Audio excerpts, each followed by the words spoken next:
Hello there, Qckslvrslash, and today I have a video courtesy of Jfalter in the Tier 7 French battleship, the Lyon.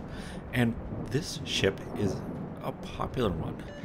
And these lower tier French ships can certainly do work on their own, and a big part of that comes down to just how many barrels these things can bring to bear. In the Lyon's case, 16, which HE or AP, that's a lot of shells, and it's going to do a lot if you hit the enemy target. If you've lined their citadel up well, odds are you're getting more than one. And if you're firing HE, odds are you're getting the fire. When you look at the fire chance, how many shells you're putting in the air, it gives you a kind of consistency. And when you play ships with a very quick reload rate, there's a reason a lot of people can do well in them, is that ability to just keep putting damage on. And the same can be true for a ship with just a very large number of guns. Now that definitely changes as you go up the line. You know, you get to say the tier 8 where you only have 2 quad-barreled turrets, but there's still a decent set of ships, and I have the Republic and I really enjoy it despite the fact that I have an abnormally low win rate. It's just a fun ship to sail, and you can see off the bat Jay taking the distance shot at a rune. And, well, because there is a rune, pretty obvious this is a tier 9 match. And, well, you can look at the friendly team too, but when you take a second to look at the breakdown, there's only a few tier 9s per team, so there's no reason you can't have a good game in a tier 7 battleship. And so often, it seems like 20 seconds into a game in chat, people are complaining about the matchup, and it's always been +2, -2. It probably always will be +2, -2. You know, you take the good with the bad, and it's really not that bad, because in a tier 7, if you manage to really work down a tier 9, you're getting a lot of experience for it.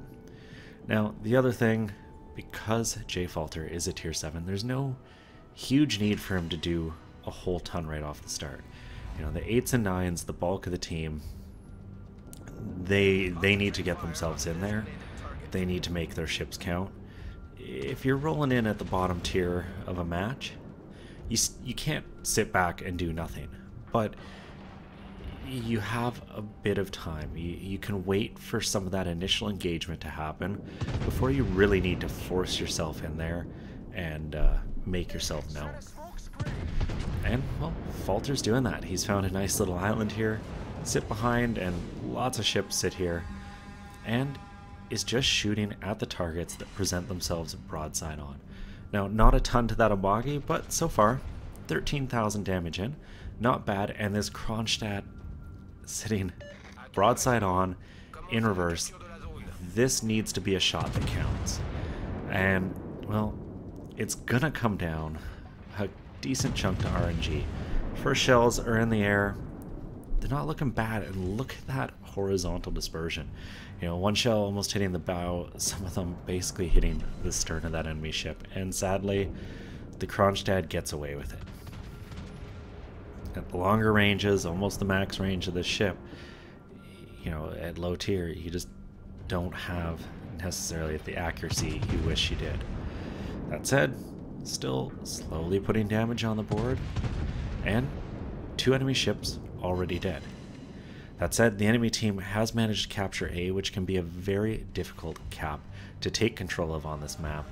And for those of you who are about to be participating in the next season of clan battles, you'll know all too well how strong that cap can be on this map. It's not to say you can't take it, but if you can get it and establish a position to defend it, it's very difficult to take back, simply because it's so closed in. There's a very narrow way into that cap. Flip side, Jfalter's team has taken the other 2 and are slowly establishing a bit of a point lead here. The enemy team's taken back one of those kills, but overall, things aren't looking too bad to begin with. And, well, the Amagi is still showing himself, so Another set of shells out, and well, that was a much better hit. Just over 10,000 damage there. Those are the ones that you like to see, and you can see that huge chunk of health disappearing as the Moggy gets re-spotted.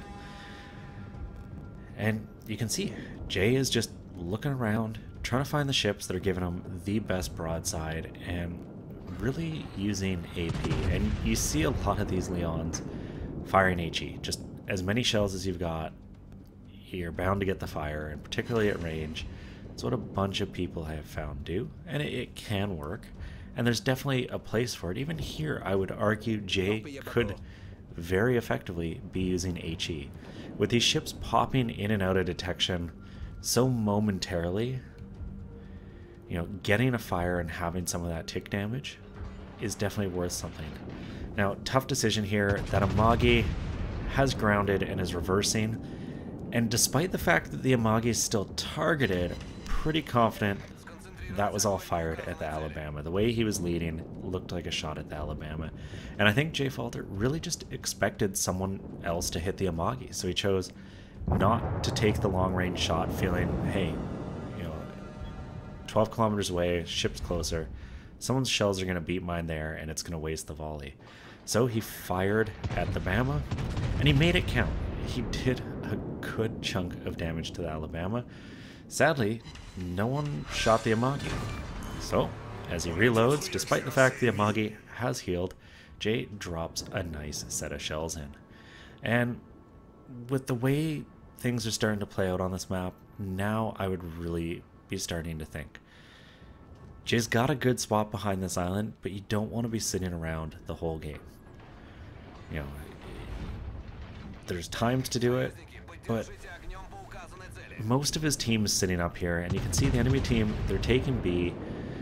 You know, they're not really pushing down this way, so, you know, start sailing back. Look for shots on this Gneisenau, the Bliss, maybe even that Alabama. You need to, as a team, start singling targets out and really finding them on the map. And, well, their lead has closed a little bit, the enemy team having closed that ship kill gap, and with them having occupied C and B as long as they have, the point lead from Caps is basically gone. Now the Alabama, she is spotted right up against that mid-island. No real way to unroot her, but there's going to be targets. New Orleans looks to be coming out of A, probably trying to chase this Minsk down, and that's who I would be looking for. And you can see Jay hopefully can see him, but still has his guns to the south, and finally goes, okay, no, this is going to be my target. You can see the Allied Minsk calling for support. That New Orleans has to die. Because hands down, that ship will push a destroyer out of this cap, and it's done just that, which means the enemy team is at last taking Bravo. But good set of shells out, 12,000 damage, and so far no citadels, but just a lot of shells. You're getting a couple penetrations, a couple overpens. It adds up, and each of these volleys has been pretty decent damage. 12k on a New Orleans, that's a third of his health. Do that 2 more times, he's gone. Now obviously there is the concern that you've got a Bliskavitsia here, and I mean, it's sitting in smoke firing. Jay deciding that with the number of barrels he has, and the New Orleans perhaps being a little more stern on it the moment he fired, it was worth hitting him. And he does get a shell in, but the cap's already happened. So I would be focusing on this New Orleans. Get rid of the target you can see, get rid of the radar, help the allies out. They've crawled back another kill, so they do have a lead, but the enemy team has the caps. That said, it looks like they've managed to get rid of everything in A, so that Tirpitz or someone else should be able to just roll in, and there we go. Finally gets a Citadel, 4 overpens. Well, Mahan, she doesn't survive, but it does give some help to Jay, hopefully, though he is still hard detected just because of where everyone is. And there, if he goes dark, it's going to let him turn out. And these moments in a battleship where you're dark, so often you can feel the need to just shoot right away. But use the smoke, use a bit of the time, try to find, you know, a better shot than just whichever one happens to present itself right away. Take a moment, look at where the targets are, look at the map, figure out where you really want your guns aimed, and then shoot. And I would say Jay's doing just that. He did have a moment where he could hit the Iowa, but it wasn't a high damage shot. And realistically, you really do want to get rid of either the Z23, New Orleans, or Bliss. And well, the New Orleans gets detected. He's in a turn. So Jay puts the shells in the air. Hopefully he continues that straight into them. They're looking good. There it is, another Citadel. Picks up his second kill and is up to 85,000 damage. That's in a bottom tier battleship. 2 kills, and he's moving. He spent a lot of the game at the start behind the island, and I know there's going to be people that are going to get upset that he did that. But with what was spotted to the south, you know, a couple higher tier battleships, destroyers, you don't want to go charging out and throw yourself away. He bid his time, he got damage in, he still helped, he kept his presence there, and now he's moving up to try to help some other ships. Now the Iowa and Richelieu end up exchanging by ramming, and well, that's probably a good play by the Iowa, because you can see where the Tirpitz was.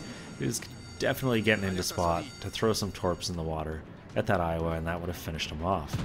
Meanwhile, the Minsk has managed to get into Alpha, is taking it back, and well, Jfalter's doing a decent job working this Z23 down. A good hit there, 4K. And that's forced the Z out of contention right now. Although, something spots him there. I don't know if he fired his guns or what. But he is momentarily detected, so you kind of know where he is. The Bliss is not doing too well, and things are working out half decent. The one problem when you start to look around, though, you know, a couple of these ships aren't on the best of health.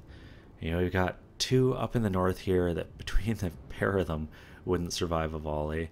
The Minsk isn't doing too hot, and the Tirpitz, well, she's not doing great either, and she's in open water with what looks like a Chapayev farming her down. And this could prove troublesome. Now Jay's looking for the shot on the Alabama. He takes it, she's pulling out, I'd say a little off on the lead, but still 3k damage. And anything to help your allies. And you can see the Benson, he's trying to use the island. The Missouri really just needs to get out of dodge.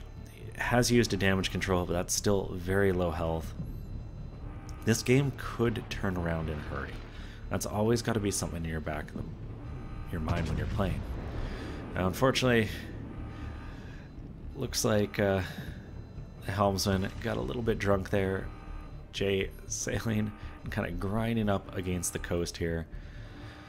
But he's still moving. He's not at a dead stop. And really, you want all your guns to bear here. And the thing I will point out is, so far, the HE use has been pretty much non-existent. Jay has been using AP, and well, good shot there, 4k. Not quite enough to finish the Alabama off, but looked like there was a fire there ticking, and indeed the Minsk finishes off another enemy. So now it is 5-on-4. They have every cap. This is setting up pretty well. The Benson and Minsk really just need to run. There is no reason for them to get involved in this fight at this point. The Missouri gets finished off, so now it's 4-on-4. You start worrying as you see this happen, and I don't know where these pair of ships think they're going. Now the Minsk, he's got a couple thousand health. If he spots the Z23, there is a chance there that there is actually a reasonable gunfight that can happen. But the Benson, he's got to just run it, and it looks like he's trying to get in a position in this channel here to maybe torpedo the ring. While that's not a terrible idea if you have some health, when you're on, you know, single shell kind of hit points, you're not going to do well in a stealth ambush situation. He's just not going to be able to survive that hit or even the secondaries long enough to do much. And, well, throws the torpedoes. Pretty much the second he gets in line with the channel, you can see Bliss and Rune are spotted, and, well, Qckslvrslash is a fast little ship. The Minsk gets finished off by, well, the Chapayev with the radar. And that means it is now the Ibuki, Jfalter, and a Benson who is almost dead. You can kind of see where things are going. If they don't manage to do much here, you could end up in a situation where Jay is forced to try to get the solo warrior.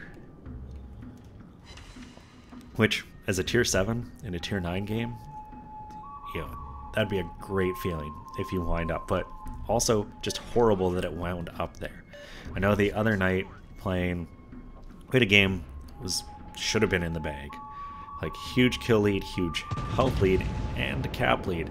Pretty much right off the bat, but our team just one after the other threw themselves, and it hurt to watch. And, well, this kind of hurts to watch too. You can see the Ibuki slowly getting worked down by this Chapayev, and the rate of fire out of those Chappy guns really is a huge strength. And you can see up in the north the Benson's dead, which means it is now just Jay versus the enemy. Now thankfully the Chapayev, she is spotted and, well, gets a volley off right before dipping behind the island and picks up a kill.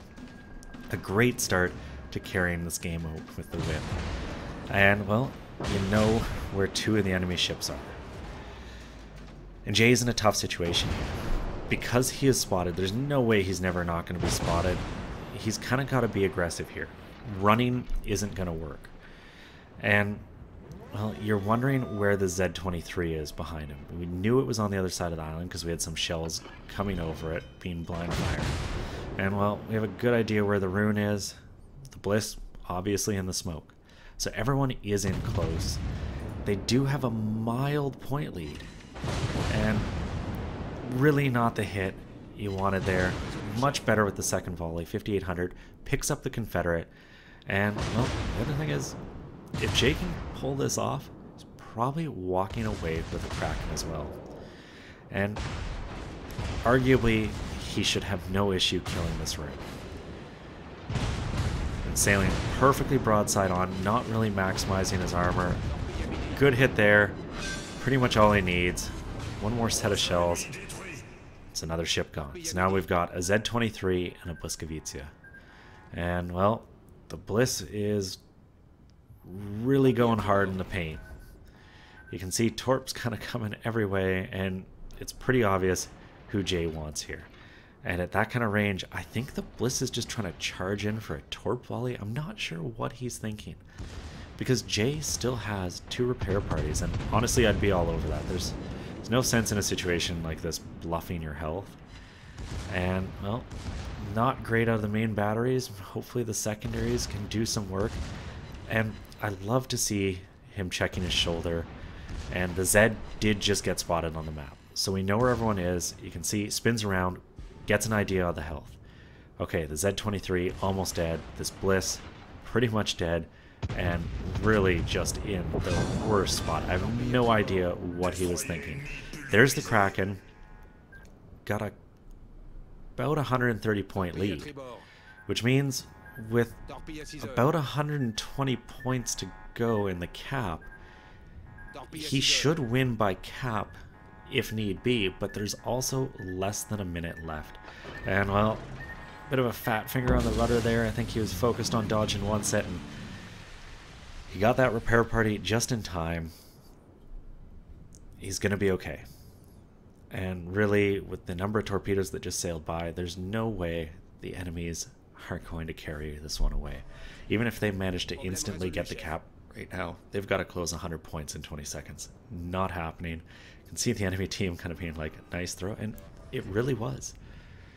Kind of just like Jay's team just needed to sail away at the one point there. At the end there, that Bliss just needed to sail away. That kill really swung the points enough to make this a win. And well played to you, Jay. Like, you did what you needed to do, and you got in there and killed things. Now, I'm really not sure what those destroyers were thinking at the end of the game, and maybe it's just the pressure. They saw teammates start disappearing.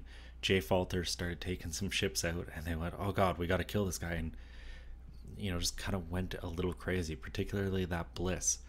Having two ships against one end game is super powerful. All you need to do is one DD just sits and spots, the other gets behind an island and just starts peppering. In this case, I'd say the Zed should spot and let the Bliss sit behind that island in the middle of cap and just pepper the Lion. And there's nothing you can do in a battleship in that position because you're never going to catch them to spot. And if you come around the corner, you eat torps.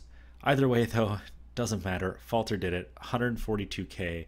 The Kraken, Solo Warrior, top a team, and bottom tier ship.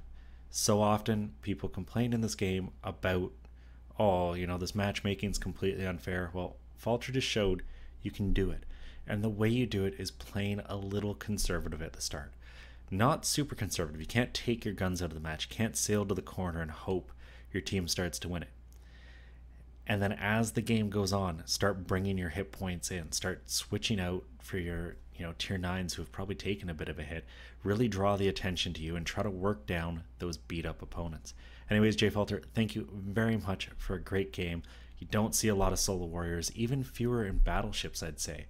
I've seen a couple in destroyers simply because you can win by cap advantage and avoid. In a battleship, there's no avoiding. You just have to kill the things you see. So thank you very much for sending it in. I hope everyone else enjoyed it. If you did, please consider giving us a thumbs up or subscribing to the channel. As always, I am Qckslvrslash. I'll have another for you all later.